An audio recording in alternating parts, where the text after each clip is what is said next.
Hello viewers, welcome to my channel মিষ্টি cooking studio. আজ আমি হাজির হয়েছি মুসমুসে কুরকুরে চিড়ের পকোড়া রেসিপি নিয়ে। সুপার ক্রিসপি এই চিড়ের পকোড়া খেতে কিন্তু দারুণ টেস্টি হয়। খুব কম সময়ে আর কম উপকরণে বানিয়ে ফেলা যায়। বিকেলবেলা বা চা বা কফির সাথে অনায়াসে ঝটপট বানিয়ে ফেলা যায়।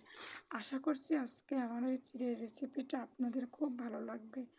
আমার চ্যানেলে যদি এখনও সাবস্ক্রাইব না করে থাকেন তাহলে আমার চ্যানেলটি প্লিজ সাবস্ক্রাইব করার অনুরোধ রইল।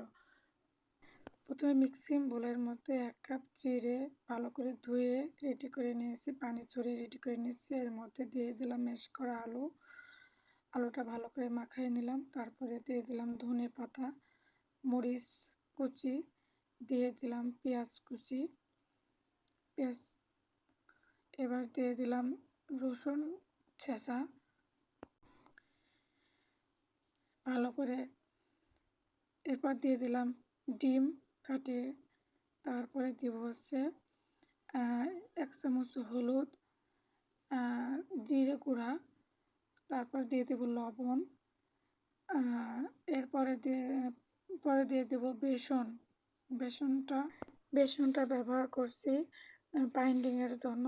আর আপনার কাছে যদি বেসন না থাকে তাহলে চালের গুঁড়া অথবা ময়দা দিতে পারেন। এসব উপকরণগুলো ভালো করে মেখে নিচ্ছি। এবার আমি আগে থেকে পকোড়ার শেপগুলো তৈরি করে নিচ্ছি যাতে ভাজার সময় সুবিধা হয়। দেখেন, আস্তে আস্তে সবগুলো পকোড়ার শেপ আমি তৈরি করে নিয়েছি।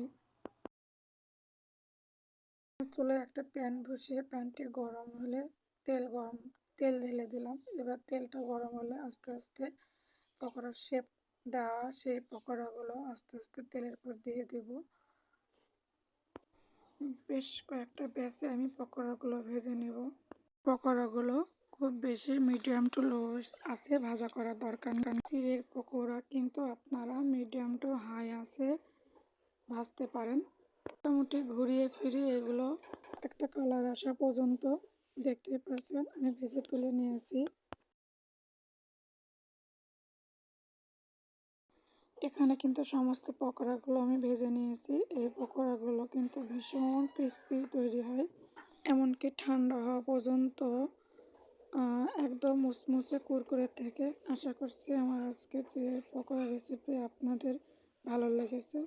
ভালো লাগলে লাইক, কমেন্ট, শেয়ার করতে ভুলবেন না। আজকের মতো এ পর্যন্ত, আবার হাজির হব নতুন কোনো রেসিপি নিয়ে। আর প্লিজ দয়া করে আমার চ্যানেলটি সাবস্ক্রাইব করবেন যাতে আমার নতুন নতুন ভিডিও করার আগ্রহ জাগে। আর ভুল ত্রুটি হলে কমেন্ট করে জানাবেন। অবশ্যই ধন্যবাদ। ভালো থাকবেন সবাই। আল্লাহ হাফেজ।